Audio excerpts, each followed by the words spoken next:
back, keep rolling. Go back, but make first swing before she does it. Here we go. And action. Doug, don't!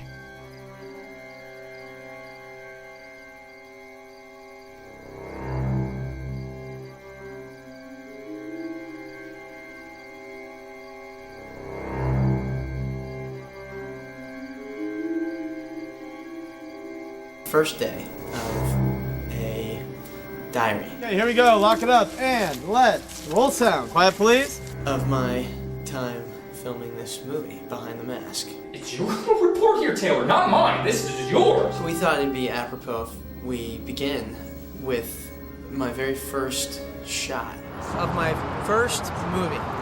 I'm shooting a lunar eclipse. How cool is that? There are two aesthetics in our film. One is a cinematic version, meaning a full filmic look. Are the stone kids standing where they were? Are you guys standing where you were? And the other aesthetic is a docu, first-person, sort of Blair Witchian perspective. Oh, give it! Fuck. And then it's decision time. I can't believe you just got that on tape. Yeah, still rolling. This morning was terrific. We all set out on a tech scout attended by all of your keys, all of the heads of your departments. The particular locations that we scouted today were Main Street of Glen Echo, which is a town called Troutdale up here outside of Portland, and some B-roll footage of a waterfall and woods and several other elements that we don't necessarily need a full crew for, because these are small insert shots that we're going to insert into a documentary segment that opens up the film. Okay, so stand here. Right, this is the camera. And Taylor's gonna be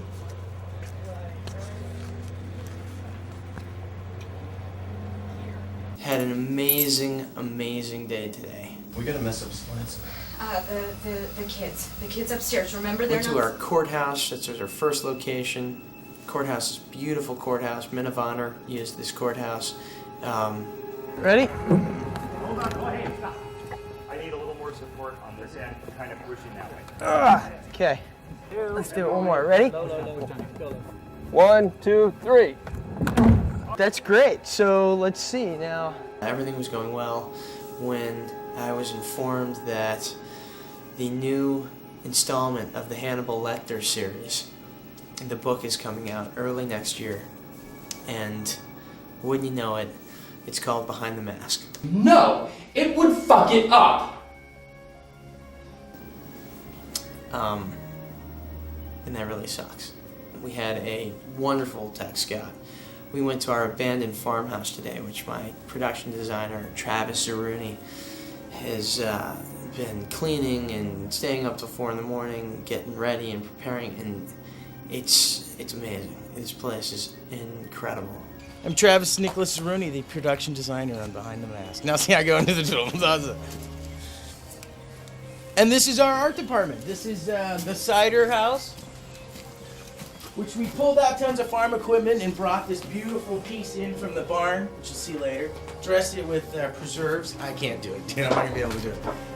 This is all perfectly dressed. We'll build a fake wall here. Okay, Hart, I can't. We found it in the barn. Oh my God. That's an outhouse. This is awesome. Okay. Where did you get this? I left all that crap up top just to keep it as spooky looking as possible.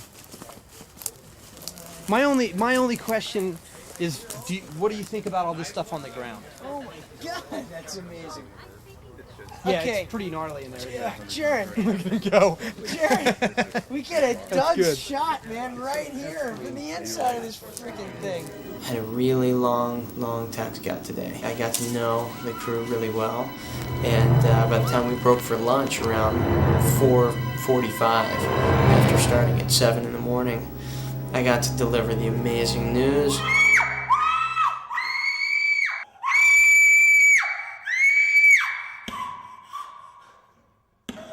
We locked on Robert Englund.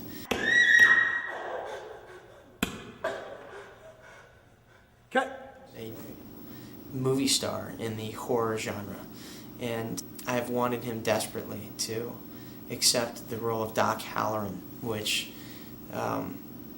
is an homage to Halloran from The Shining. Well, my involvement began as all, the connections are with the script. I'm English trained. In England, in my training there, we're told to serve the writer first. And as you can well imagine, a lot of horror scripts come across my desk. They're submitted to me. Some good. That's what I'm talking about. That is what I'm talking about. Some not so good. A majority of them can be terrible. And in bed one night with Dave Letterman joking in the background, I began to read this script, and I couldn't put it down. I read it until 2 in the morning, and it was smart. Paradise Lost. Found it. It was self-referential.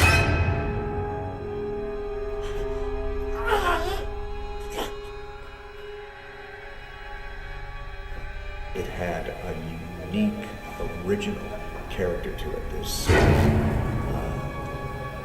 psycho killer, genius, charming, talkative. And he's got this terrific new kid playing the lead. Nathan actually had finished the body of his work, no pun intended, before I arrived on the scene. I started obsessing more and more about the physicality of the character last night. You're gonna be in hell if we do this. I mean, I'm just saying. I think there's ways around it. I like the barefoot, and frankly, I never thought of it, but it's very boy. And it's not something that you've seen in any of the other car sequence. No, never. You know, I was jumping out of the van with jeans and a t-shirt and nothing else, and it was cold, but you would have been cold, but you're still stoked on adrenaline. So totally, yeah. Totally. And that's what was happening. As long as we were shooting, I was fine. Once we weren't shooting, problem. Had I been here earlier in the film, I would have counseled Nathan to just pace himself. A lot of times the younger actors, they give 110%, but in the horror genre, especially with a lot of effects and elements in the frame or in the shot, a lot of times it's more important just to get that light in your eye and be 75% there on your marks, with the flames, with the gunshots, with the blood and guts and the rigs and everything, then 110% and be off your mark or out of the light or exhausted or hurt or injured and still have 4 more weeks to go in the shoot. So that's sort of the most important thing that I've learned over the years doing these films. Is that a good one? It's perfect. Yeah. We find our light. It works great. Scott Klosterman and I had some phone calls early on, and I think we sort of felt each other out, kind of saw eye to eye on the character and the nature of the film. And so that gave me some confidence to just sort of come here and show up and stand and deliver. And Scott's great, I mean, one of the things Scott brings to the set that's so needed, not dissimilar from Wes Craven, is a sense of humor. That looks pretty freaking awesome! Get this, I'm doing something like cinematic here. We're gonna get this. Sticking both cameras or sticking just... So I guess... Oh, see, he was right on her. Am I not supposed to be talking? Good. 1 scream, 2 screams, hitting together. Everyone just freezes. This will be the biggest rig. Everyone's just frozen. Hey, Shane. Awesome. That was perfect. You know what's gonna be so great about this, Jared? But it's more like, sound like too much. I don't know. Well, Let's just try. more like you're walking away. Okay. In this sleepy little town of Glen Echo, where I'm watching behind me, can you get a shot of that? Can you get a shot? Here we go. This is the eruption after 24 years of silence and sleep. Mount St. Helens. Dude, lose the bottle. You might be able to use that. If you don't lose it. There you go. The combustion is slowly dissipating into the air, where the fallout is expected to kill us all. And right now we're stuck. We don't have any gas, and it's heading our way. There's a murderer loose. I don't know where we are. There's a murderer loose. Dogs are super sensitive to volcanic eruptions, and Bailey actually sensed this before. Bailey tried to warn us, but we... Backbone my cubs, they can't. Whoa, dude! If I was in that plane, I'd just see it. Dude, go another way. Scott really provides, I think, that atmosphere. He's running a loose, good ship. Go again. Wow. Okay. First of all.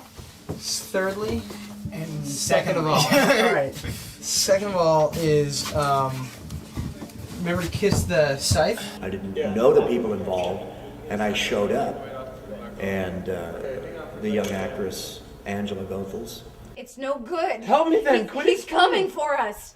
who I saw off Broadway a couple of years ago with my wife in an extraordinary performance in a play called The Good Times They Are Killing Me. Back to the house. He didn't plan on that. I've got one other really special cameo, and that is Zelda Rubinstein. She is the 4'3", wonderful telepathic woman in Poltergeist. The come to the light, that woman. She is going to play the role of the librarian in this movie. It's a day worth of work, and she's going to be terrific. It will impart the ghost story of Leslie Vernon onto our supposed survivor girl. He was forced to live in the Siger house on the farm and driven like a slave to till the fields with only a hand scythe. Until one day, legend has it, the boy revolted. So with Zelda Rubinstein and Robert Englund in my movie, I couldn't be more excited.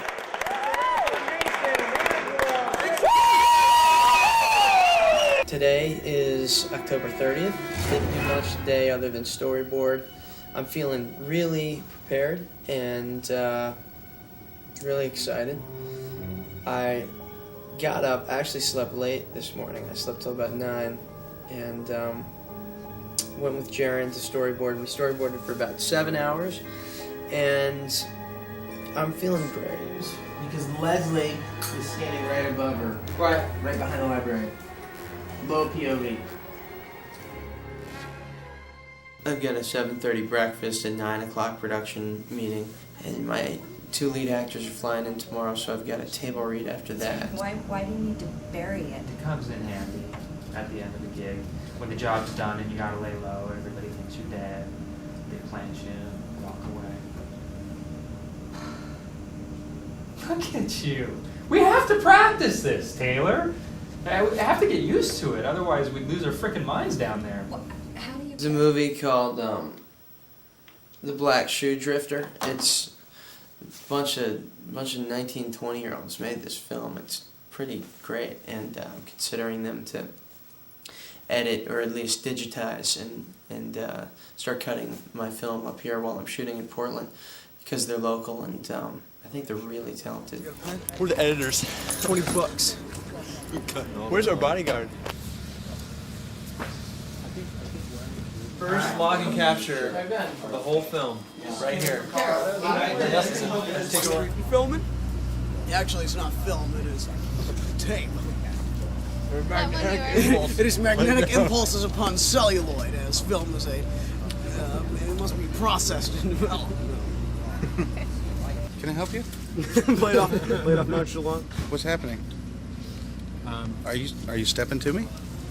We went to check out a wooded area for one of our sequences, and we found a great one. And then we checked out a diner, and that was great too. I went over some costume designs with my costume designer from LA over the phone, and she's got this whole internet site that's on MSN, and so I can look at the pictures and talk to her because she's buying and fitting down in LA. Here's what I've learned so far as a director. When your actors show up, the very, very first thing you want to do is get wasted with them. That's so that is, yeah. Definitely. At a table read, and you know, it was all right. They're really strong actors, but it was very subdued, and you know, it was sort of kind of like just okay.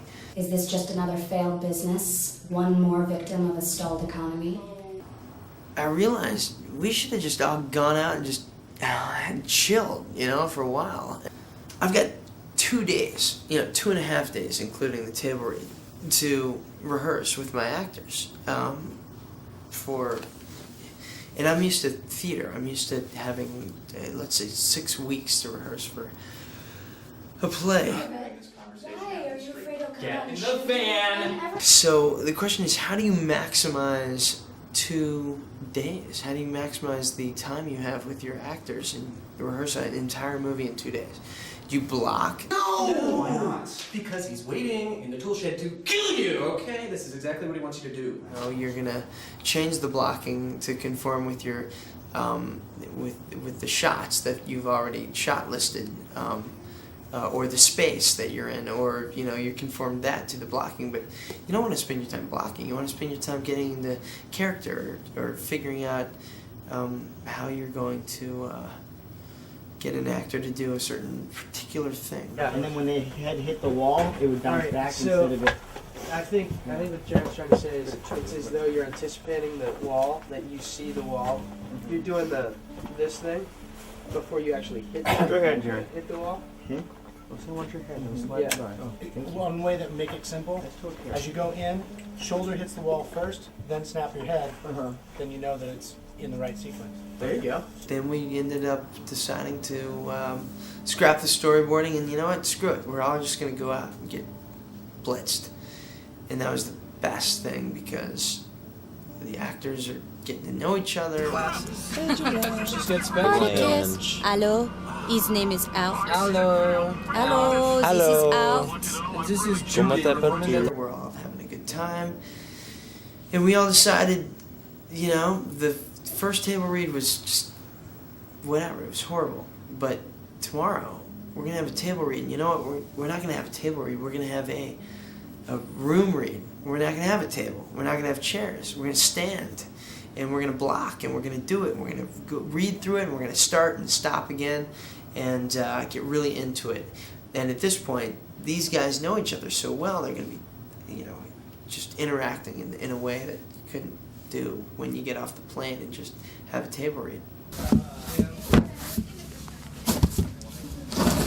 Because it's as though she let the tackle go and then sort of ran with it. So point of view turns around, tackle comes up, boom, and then we see her kind of emerging from the black.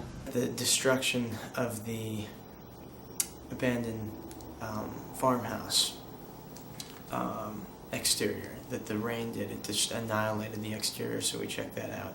And it's not as bad as we thought, but it's definitely going to cost some money to figure out how to repair that. My production designer, Travis, he's just freaking out because he's got a whole lot to do and not a lot of help, and not a lot of time. Watch out, this is all super dangerous, sir. Did you see Isn't that beautiful? We built this for Scott. You know why that was so cool? Was because you can zoom in on the outcropping circles that go like this. Right. And that was Jason. That's gonna have to change because we need an extra. Yeah. It's just rabbit red. I want to make sure that this line is the exact same line that Leslie says later on. Did you change that line? Which line?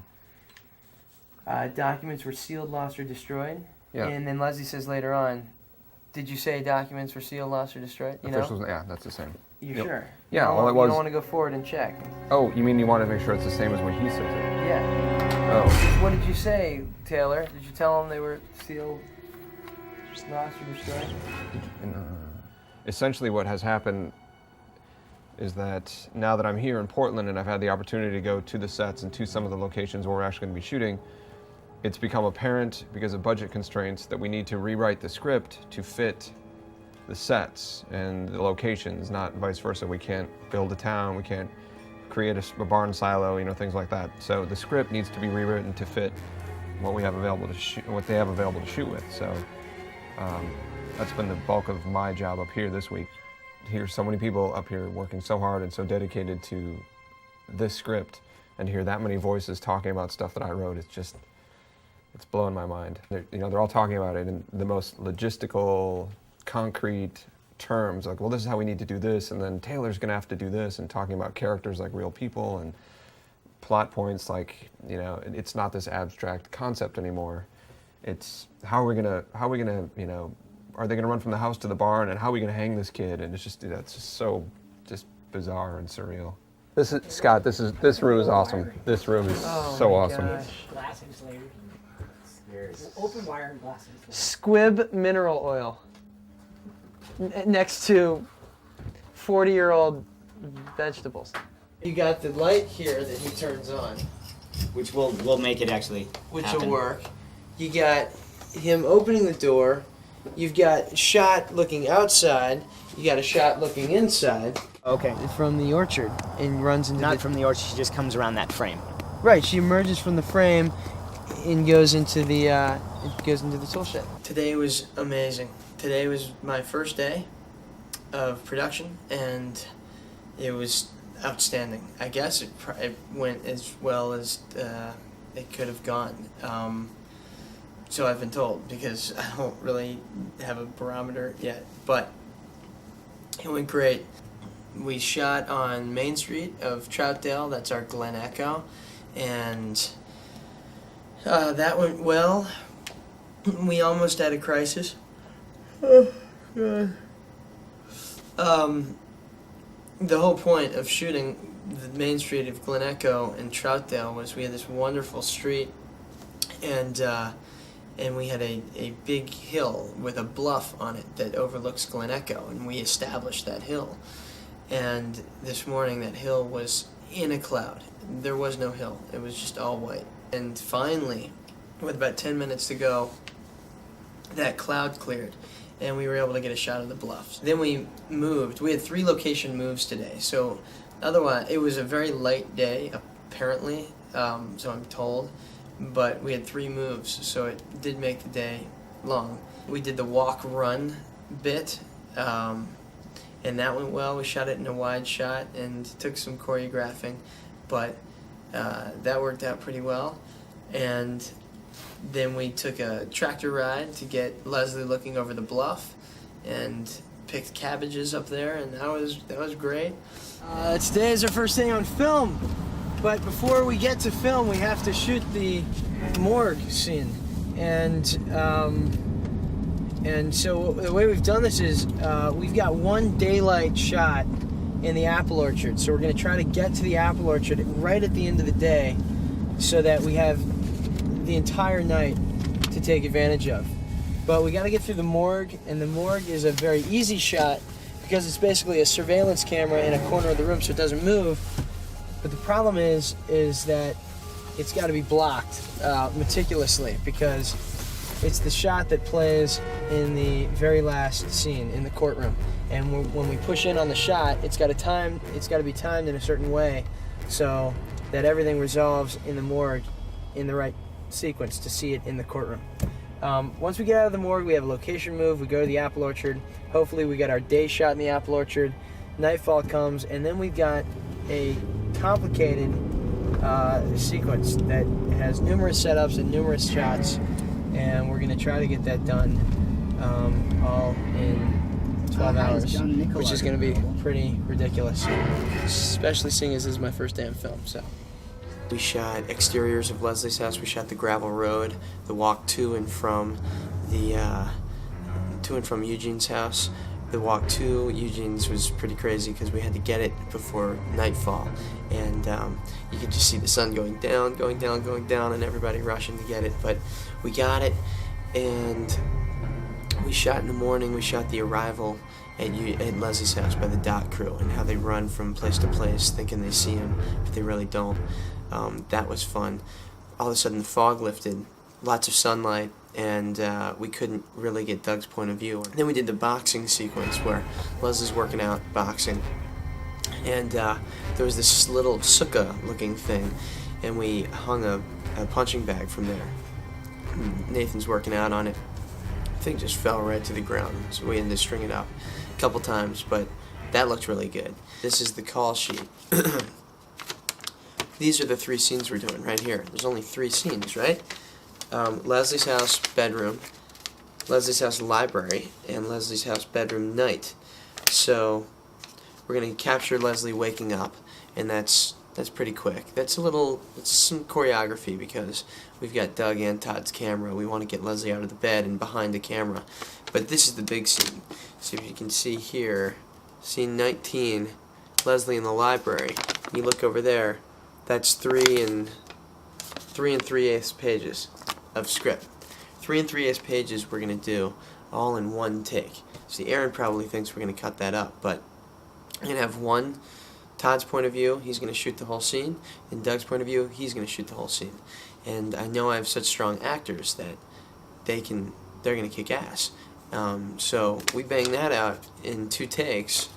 You know, you actually do 1 extra for safety, just in case something didn't go wrong. So let's say we do an average of 3 or 4 takes per scene. That's 3, 6, 9. That's 9 takes. I mean, this could be a light day. We'll see. America! Fuck yeah! I'm trying to get Scott Wilson, and I'm so excited because I've spoken to him, and I think he might end up getting up here. My old buddy Scott Wilson, whom I worship at the altar of, from Great Gatsby and obviously In Cold Blood. It's really a terrific script. The humor, there's so much humor in it. There's so many elements in it that just make you say, I've got to do that. And I'm glad I did. There's wonderful young actors on it. The director is focused. He knew what he wanted. He helped write the script. He should make a play out of this script because it's really just wonderful dialogue. I made a choice to provide a counterbalance to all those things that we hold good and pure. You chose journalism. Eugene is the old pro.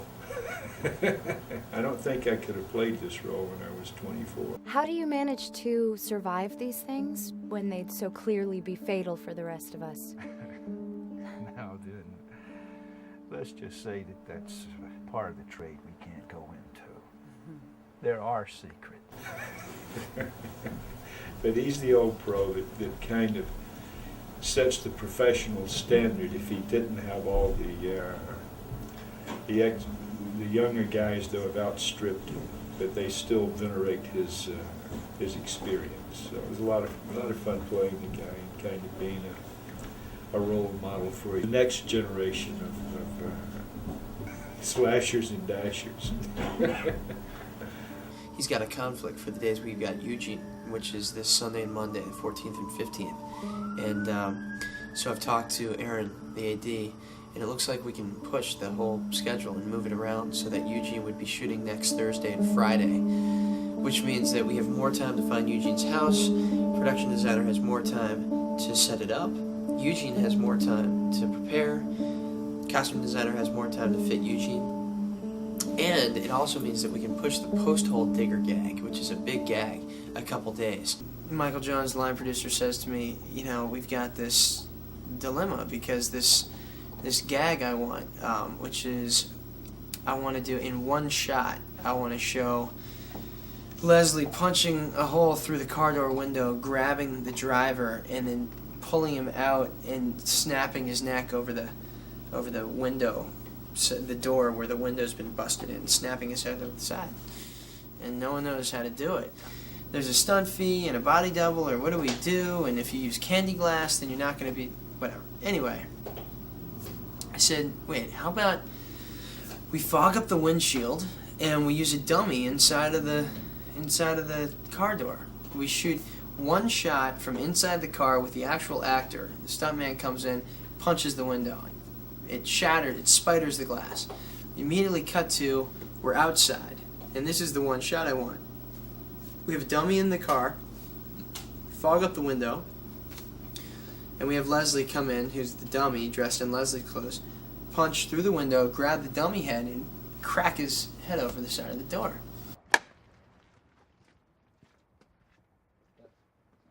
And action.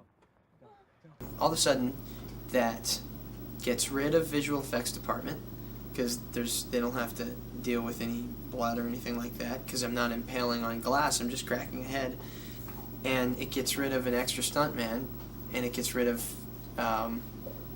endangering an actor. We are just about to finish week dose.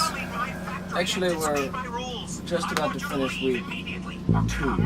All right, that's a wrap on sound, and that's a picture wrap.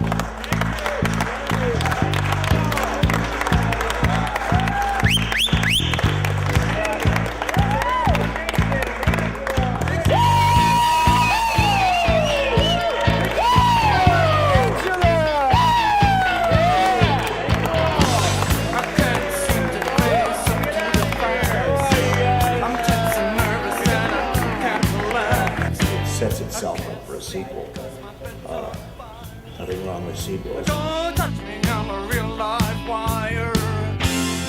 Psycho killer, qu'est-ce que c'est? Fa fa fa fa fa fa fa fa fa fa. Better run, run, run, run, run, run, run away. Oh, psycho killer, qu'est-ce que c'est? Fa fa fa fa fa fa fa fa fa fa. Better run, run, run, run, run, run, run away. You know, we usually start off with really crappy food until someone says we need something healthy, and then we put something healthy on. So I said, all right, well, this movie's going to be different. We're going to start off with all health food and vegetables, all of that stuff, and see how long we can go until someone complains that there's no cookies. And it happened.